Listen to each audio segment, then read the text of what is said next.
नमस्कार दोस्तों, स्वागत करती हूँ मैं अपनी YouTube चैनल गुड़िया हिंदी क्लासेस में।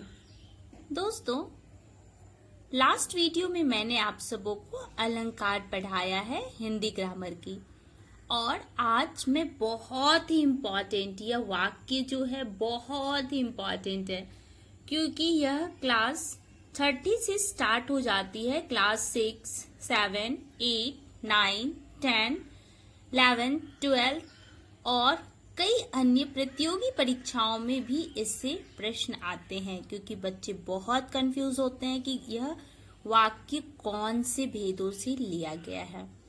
तो अगर आप इस वीडियो को देख लेंगे तो मुझे उम्मीद है कि आप सबों को कोई डाउट नहीं होगी, हमेशा के लिए आपकी डाउट खत्म हो जाएगी, क्योंकि मैं जो यहाँ पे लिख करके आपको समझा रही हूँ तो मेरा पर्पस यही है कि आप सबों की जो भी डाउट है यह वाक्य से, हिंदी ग्रामर से है, और यह बहुत इम्पोर्टेंट है। आपको हर एक बात को मैं बहुत ही सरल और बहुत ही अच्छे शब्दों में समझाने जा रहे हैं। तो आज चलते हैं आपको समझाने के लिए सेंटेंस। वाक्य आपको मैं समझाऊंगी कि वाक्य किसे कहते हैं, इसका स्वरूप कितने हैं, इसके भेद कितने होते हैं और इन्हें किन किन रूपों में डिवाइड किया गया है। तो आपको उनके सारे भेदों को भी सीखना होगा। तो पहले जाते हैं कि इसकी परिभाषा क्या है। तो शब्दों के सार्थक और व्यवस्थित समूह को वाक्य कहते हैं। किसे कहते हैं वाक्य? शब्दों के सार्थक और व्यवस्थित समूह को वाक्य कहते हैं। इसका स्वरूप जो होता है 2 अंग। अगर पूछा जाए कि वाक्य के कितने अंग हैं, तो कितने अंग हैं? 2। उद्देश्य और विधेय। कितने अंग होते हैं? 2 अंग होते हैं। शब्दों के सार्थक और व्यवस्थित समूह को वाक्य कहते हैं। यानी कि अगर वाक्य उल्टे पुल्टे लिख दोगे, अच्छे से नहीं लिखोगे, तो वह वाक्य नहीं होता है।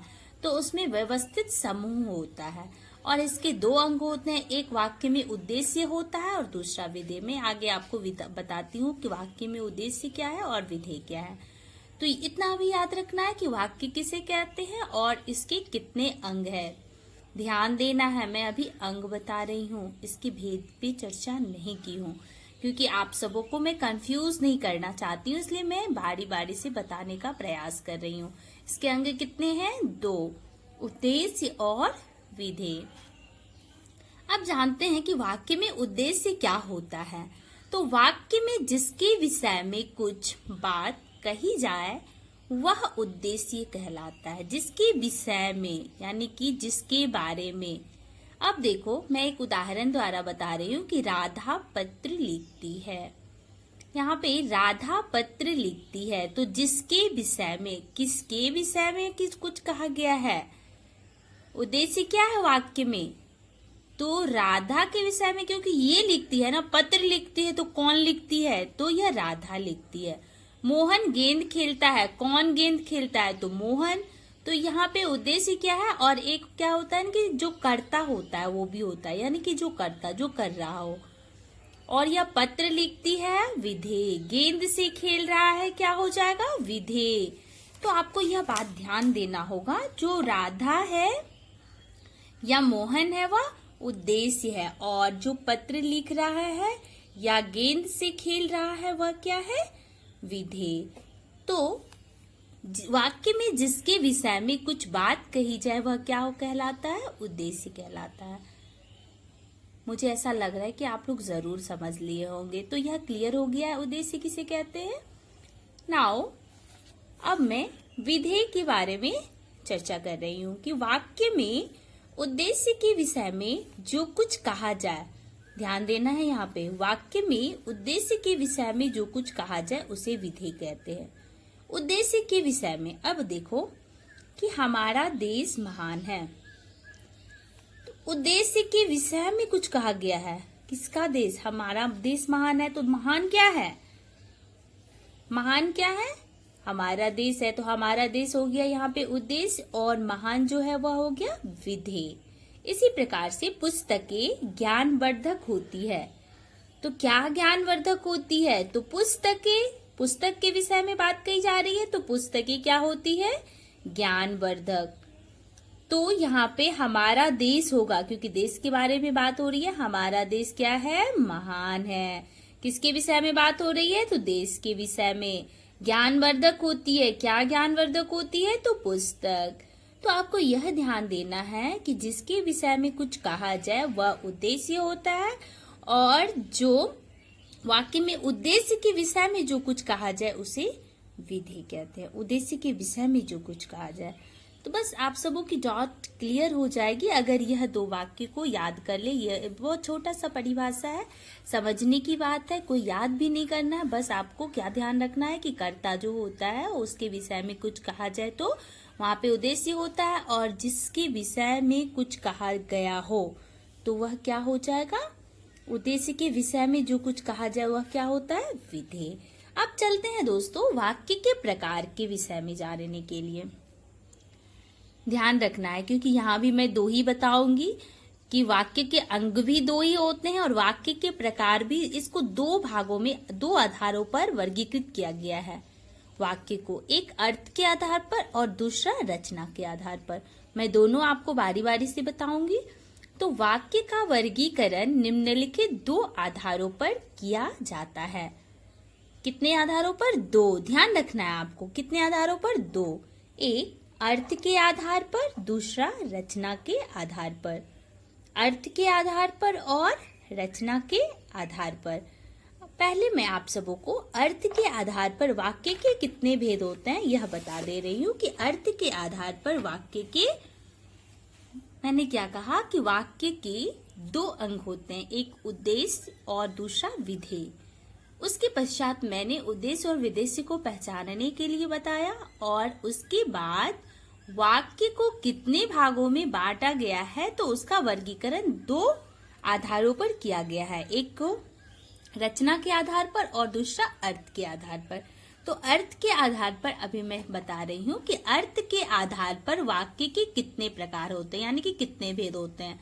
अर्थ के आधार पर ध्यान देना है क्योंकि रचना के आधार पर मैं इसके पश्चात बताऊंगी। तो अर्थ के आधार पर वाक्य के 8 भेद होते हैं। कितने भेद होते हैं? 8 भेद होते हैं। कौन कौन? विधानवाचक वाक्य, निषेधवाचक वाक्य, प्रश्नवाचक वाक्य, इच्छावाचक वाक्य, संदेहवाचक वाक्य, आज्ञावाचक वाक्य, संकेतवाचक वाक्य और विस्मयादि वाचक वाक्य। कितने भेद होते हैं? 8 भेद होते हैं। कौन कौन से? विधान, निषेध, प्रश्न, इच्छा, संदेह, आज्ञा, संकेत और विस्मयादि। कैसे याद करना है आपको? विधान, निषेध, प्रश्न, इच्छा, संदेह, आज्ञा, संकेत और विस्मयादि।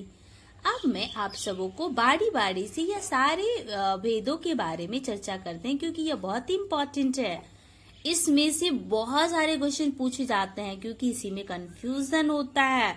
आपको दे दिया जाएगा इसमें से प्रश्नवाचक वाक्य का वाक्य, और आपको पहचाननी होगी यह कौन से वाक्य के कौन से भेद से लिया गया है। तो आपको पहले यह सारे वाक्य के भेद को याद करना है कि अर्थ की दृष्टि से वाक्य के 8 भेद होते हैं। कौन कौन होते हैं? तो विधान, निषेध, प्रश्न, इच्छा, संदेह, आज्ञा, संकेत और विस्मयादि, यानी कि 8 भेद होते हैं। तो मैं उम्मीद करती हूँ कि यहाँ तक आप लोग समझ लिए होंगे। अब हम चलते हैं विधानवाचक वाक्य कहते किसे हैं यह जानने के लिए कि विधानवाचक वाक्य कहते किसे हैं। जिस वाक्य के द्वारा किसी कार्य के सामान्य रूप से करने या होने का बोध हो उसे विधानवाचक वाक्य कहते हैं। जिस वाक्य के द्वारा किसी कार्य के सामान्य रूप से करने या होने का बोध हो उसे विधानवाचक वाक्य कहते हैं। जैसे देखिए आप सब, हम विद्यालय जाते हैं। उदाहरण, हम विद्यालय जाते हैं, सामान्य रूप से कार्य करने या होने का बोध होता है तो हम विद्यालय जाते हैं, यह सामान्य रूप से है क्योंकि हमें तो ज्ञात है कि हम जा रहे हैं, विद्यार्थी कक्षा में पढ़ रहे हैं, यह तो सामान्य है, यह पता है कि विद्यार्थी कक्षा में पढ़ रहे हैं। तो यह क्या हो जाएगा? विधान। यानी कि जो कार्य किसी कार्य के समान रूप से करने या होने का हमें पता चल रहा हो कि वहाँ हो रहा है तो वह क्या हो जाएगा? विधानवाचक वाक्य। आपको यह ध्यान रखना है। नेक्स्ट जो है निषेधवाचक, ये बहुत ही इजी है क्योंकि आपको समझने में बहुत आसानी होगी। निषेध, इसको नकारात्मक भी बोलते हैं। कौन सा वाक्य बोलते हैं? नकारात्मक। निषेधवाचक या नकारात्मक, यानी कि निगेटिव पढ़ते हो ना आप लोग, जिसमें नोट होता है, नहीं होता है, तो निषेध उसी को बोलते हैं। याद रखना है कि आपको हर जगह नकारात्मक लिखा हुआ नहीं मिलेगा, तो निषेध में कंफ्यूज नहीं होना है। निषेध का अर्थ क्या होता है? नेगेटिव यानी नोट। तो जिस वाक्य से किसी कार्य के ना होने या ना करने अथवा किसी विषय के अभाव का बोध हो, उसे निषेधवाचक या नकारात्मक वाक्य कहते हैं। क्या कहते हैं? निषेधवाचक या नकारात्मक वाक्य कहते हैं। जैसे फूलों को मत तोड़ो, मैं आपसे कुछ नहीं चाहता, या आप अदर भी कुछ ऐसा जिसमें कि नहीं हो, मत हो, यह सब शब्द यहाँ पे यूज होता है। तो अगर आप जिसमें नहीं लिखा हो, मैं कल स्कूल नहीं जा रही हूँ, तो जिसमें नहीं है वो क्या हो जाएगा? निषेधवाचक। क्या हो जाएगा? तो आपको यह ध्यान देना होगा कि जिस वाक्य से किसी कार्य के ना होने या ना करने अथवा किसी विषय के अभाव का बोध हो, उसे क्या कहते हैं? निषेध या नकारात्मक वाक्य कहते हैं। तो दोस्तों, मुझे ऐसा लग रहा है कि यहाँ दोनों आपका जो अर्थ के आधार पर वाक्य के भेद हैं, विधान और निषेध, आपको अच्छे से समझ में आ रही होगी। तो दोस्तों, इसके दूसरे भेदों के बारे में चर्चा हम दूसरे वीडियो में करेंगे। तो आप सबों को अगर हमारी यह वीडियो अच्छी लग रही है तो आप सभी हमें कमेंट करके बताएं कि आपको हमारी यह वीडियो कैसी लगी, और हमारे चैनल को सब्सक्राइब कर ले, लाइक करें वीडियो को और अपने दोस्तों से भी शेयर करें।